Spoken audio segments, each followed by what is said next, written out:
राष्ट्र पूछता है, राष्ट्र के ज्वलंत प्रश्न उठाते रहेंगे हम। राष्ट्र के स्वाभिमान में राष्ट्र से बढ़कर कुछ भी नहीं। राष्ट्र प्रथम, राष्ट्र के हित में, राष्ट्रहित सर्वोपरि, राष्ट्र देवो भव। राष्ट्र पूछता है। देशवासियों नमस्कार, मैं शैलेश पांडे, आप देख रहे हैं राष्ट्रवाद न्यूज। स्वागत है आपका राष्ट्र पूछता में। देश जिसका बेसब्री से इंतजार कर रहा था, पहलगाम में हुए आतंकवादी हमले का बदला लेने का, आखिर में वो दिन आ ही जाता है। 7 मई 2025 रात के 1 से 1:30 बजे के बीच भारतीय सेना ने पाकिस्तान के अंदर घुसकर पाकिस्तान ऑक्युपाइड कश्मीर और पाकिस्तान में पहली बार एयर सर्जिकल स्ट्राइक किया। एक नहीं, 9 जगहों पर भारतीय सेना की एयर सर्जिकल स्ट्राइक होती है, जिसमें कोटली हो, सियालकोट हो, मुरीदके हो, बहावलपुर, बरनाला, तेहराकला आदि जगहों पर भारतीय सेना का सर्जिकल स्ट्राइक होता है। और इस सर्जिकल स्ट्राइक में जो पाकिस्तान में आतंकवादी अड्डे थे, पाकिस्तान में लश्कर-ए-तोयबा, जैश-ए-मोहम्मद आदि हिजबुल मुजाहिदीन आतंकवादी संगठनों के जो हेडक्वार्टर्स थे, उस हेडक्वार्टर्स पे हमला किया जाता है। मुजफ्फराबाद आतंकवाद की कमर तोड़ती है भारतीय सेना, देश के यशस्वी प्रधानमंत्री नरेंद्र मोदी के नेतृत्व में। और भारतीय सेना जिस तरह का कहर बरपाती है, पाकिस्तान पूरा थर्रा जाता है, दुनिया पूरी थर्रा जाती है कि आखिर में हिंदुस्तान ने यह क्या कर दिया। हिंदुस्तान वो याद करता है जब पहलगाम में आतंकवादी ने एक बहन के पति पर जब गोली मारी, तो उसने ये कहा उस आतंकवादी से कि आप मुझे भी मार दो। तो उसने कहा, तुझे नहीं मारूंगा, जाकर बता दे तेरी मोदी से। और उस बहन की आवाज को देश के यशस्वी प्रधानमंत्री ने सुना और भारतीय सेना ने ये 9 जगहों पर एयर सर्जिकल स्ट्राइक करके लश्कर-ए-तोयबा के बड़े से बड़े आतंकवादियों का वहां पर खात्मा कर देते हैं। 100 से ज्यादा आतंकवादी इस हमले में मारे जाते हैं। लश्कर-ए-तोयबा जैसे खूंखार आतंकवादी संगठन के प्रमुख मौलाना मसूद अजहर का पूरा परिवार जिसमें खत्म हो जाता है। किसी तरह से मौलाना मसूद अजहर बच जाता है, लेकिन वो भी रोने लगता है और वो चिल्लाता है कि मैं भी काश क्यों नहीं मर गया इस हमले में। वो अपने मौत की मिन्नतें करने लगा। और ये जो पराक्रम, जो शौर्य और खतरनाक हमला भारतीय सेना ने आतंकवादियों पर किया, उस ऑपरेशन का नाम दिया ऑपरेशन सिंदूर। देश के प्रधानमंत्री नरेंद्र मोदी ने ऑपरेशन सिंदूर करके यह साबित कर दिया कि उन्होंने अपने मां, बहन, बेटियों के जिन्होंने सिंदूर उजाड़े थे, उन अपने हिंदुस्तानी मां, बहन, बेटियों के सिंदूर को सम्मान देने का काम किया। देश के 140 करोड़ लोगों को संबल देने का काम किया, उनके स्वाभिमान के लिए काम किया। लेकिन ठीक उसके बाद पाकिस्तान जो कि एक आतंकवादी देश है, आतंकवादियों का गढ़ है, और पूरी दुनिया ने यह भी देखा कि जो आतंकवादी पाकिस्तान में भारतीय सेना के द्वारा मारे गए, उनके अंतिम संस्कार में पाकिस्तान ने पाकिस्तान देश के झंडे से उनका सम्मान दिया। और वहां पर जब अंतिम संस्कार की नमाज हो रही थी, तो नमाज पढ़ने वाला कोई और नहीं, पाकिस्तान का एक खूंखार आतंकवादी था।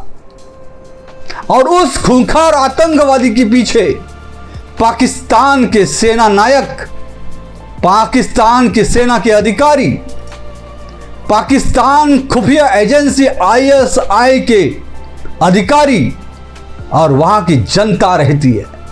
इससे यह साबित होता है कि पाकिस्तान आतंकवादियों का रहनुमा है, पाकिस्तान आतंकवादियों की जननी है, पाकिस्तान आतंकवादियों का लालन पालन पोषण करने वाला है। आतंकवाद का जड़ अगर कहीं है तो वो पाकिस्तान में है, वो इस भारतीय हमले ने साबित कर दिया है। अब दुनिया के सभी देशों को भी समझना चाहिए कि जो पाकिस्तान अपने देश के अंदर 50 आतंकवादी संगठनों को पैदा करके उनका लालन पालन कर रहा है, संरक्षण कर रहा है, पाकिस्तान में आतंकवाद की फैक्ट्रियां चलाई जा रही हैं।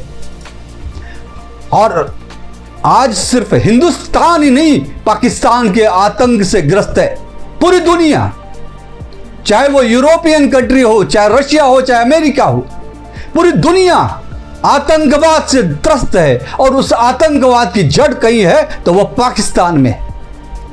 मेरा तो यह कहना है कि सारे देश के लोगों को और सारी जितनी भी बड़ी ऑर्गेनाइजेशन है, नाटो हो, यूरोपियन यूनियन हो, यूनाइटेड नेशन हो, अमेरिका, रशिया, चाइना, दुनिया के सारे देशों को मिलकर पाकिस्तान का खात्मा करना चाहिए।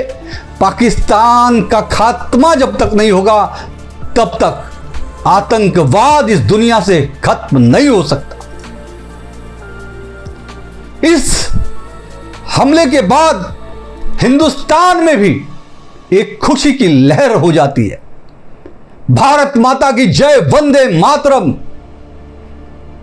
देश के प्रधानमंत्री नरेंद्र मोदी सरकार, भारतीय सेना ने अपने 28 भारतीयों का बदला लिया और 25 उन भारतीयों का बदला लिया जिन्हें हिंदू कहकर मारा गया था।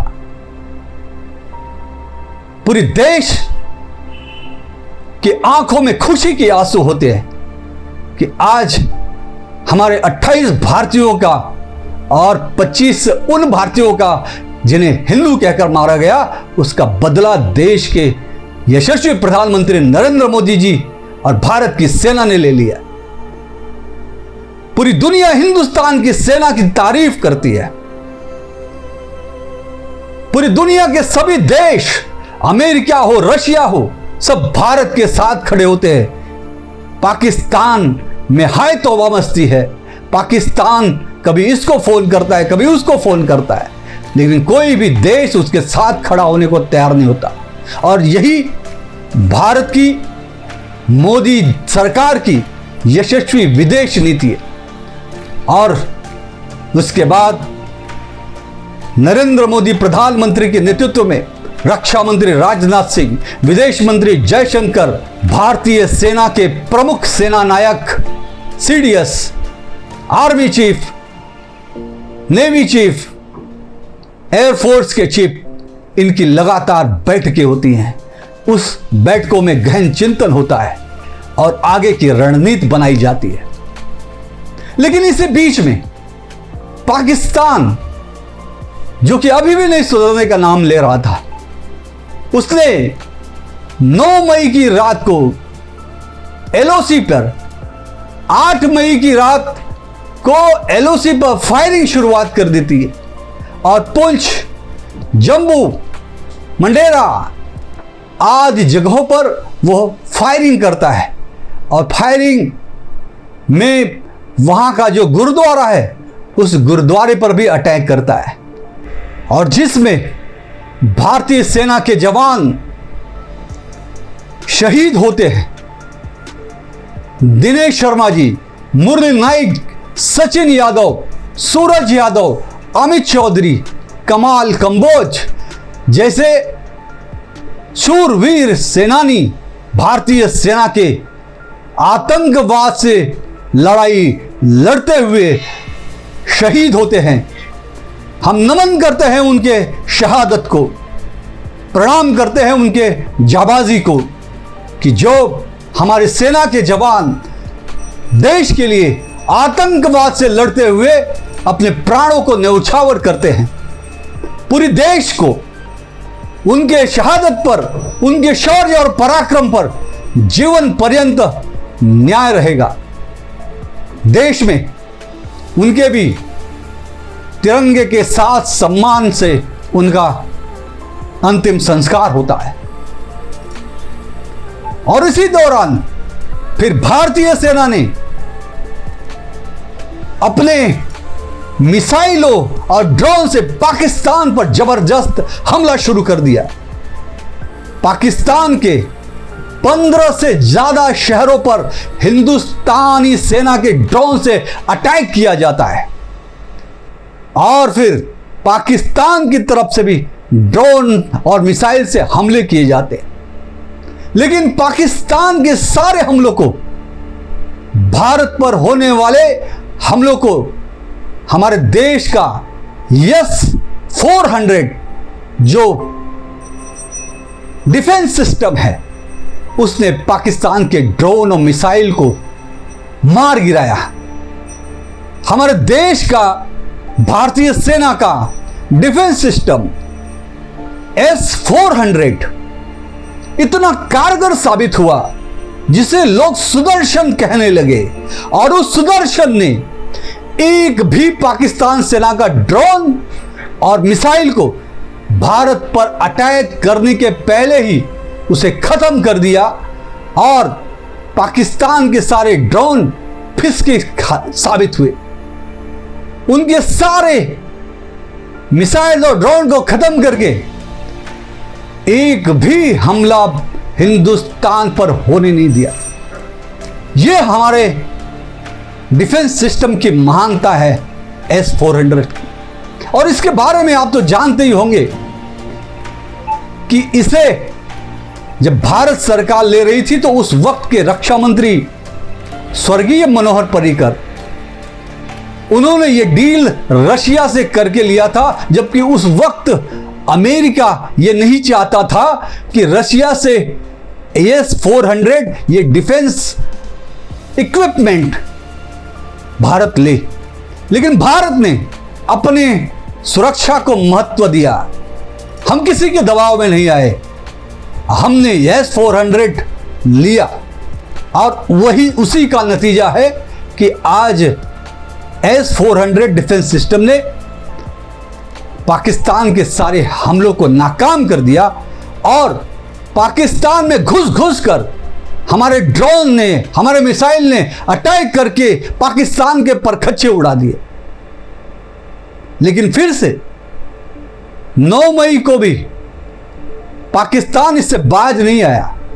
भारतीय सेना ने उसका जवाब दिया। देश के मुख्य प्रधानमंत्री नरेंद्र मोदी के नेतृत्व में सारे सुरक्षा महानायकों के साथ बैठक पर बैठक होती रही और फिर से जो ये नापाक इरादा पाकिस्तान का था, पाकिस्तान के इस नापाक इरादे पर उसने तो कोशिश ये भी की कि राजस्थान, गुजरात, पंजाब और जम्मू कश्मीर के कई शहरों पर वो मिसाइल और ड्रोन से हमला किया।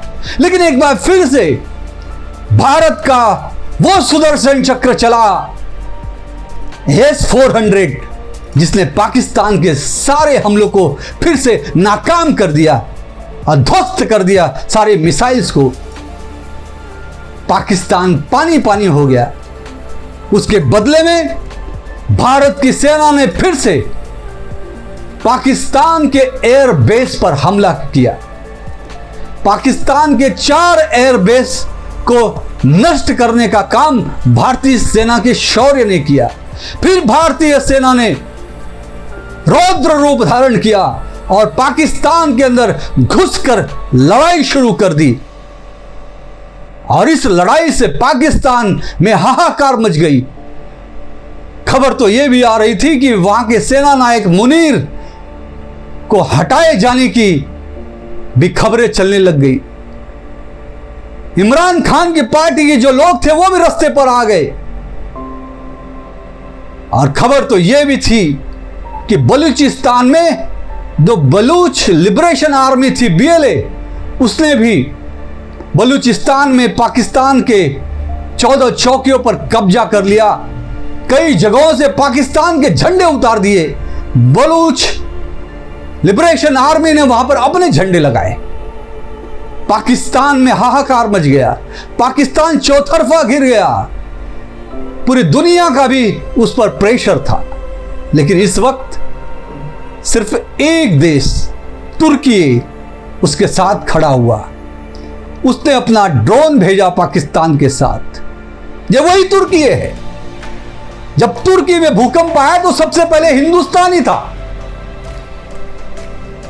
देश के प्रधानमंत्री नरेंद्र मोदी ने सबसे पहले वहां पर राहत सामग्री भिजवाई थी, पाकिस्तान ने नहीं। लेकिन भूल गया ये गद्दार तुर्की। आने वाले समय में देश ध्यान रखेगा। लेकिन हम धन्यवाद देते हैं देश के सभी महान देशों को, महान शक्तियों को। सबने हिंदुस्तान के साथ खड़े रहे, चाहे वो अमेरिका हो, चाहे वो रशिया हो, चाहे यूरोपियन यूनियन हो। सबने भारत का कंधे से कंधे मिलाकर साथ दिया। और भारत की सेना ने जो कोहराम मचाया पाकिस्तान में, पाकिस्तान घुटने पर आ गया। घुटने पर आ गया पाकिस्तान। और मुझे अभी खबर मिली है कि अमेरिका के मध्यस्थता में पाकिस्तान ने सरेंडर कर दिया है। और पाकिस्तान के जो चीफ ऑफ मिलिट्री डिफेंस है, उन्होंने हिंदुस्तान के चीफ ऑफ मिलिट्री डिफेंस को फोन करके सीज फायर, शांति संधि करने की बात कही। घुटने पर आ गया पाकिस्तान, गिड़गिड़ाने लग गया पाकिस्तान। और ये पाकिस्तान सफेद झंडा दिखाकर शांति समझौते पर घुटने के बल आ गया।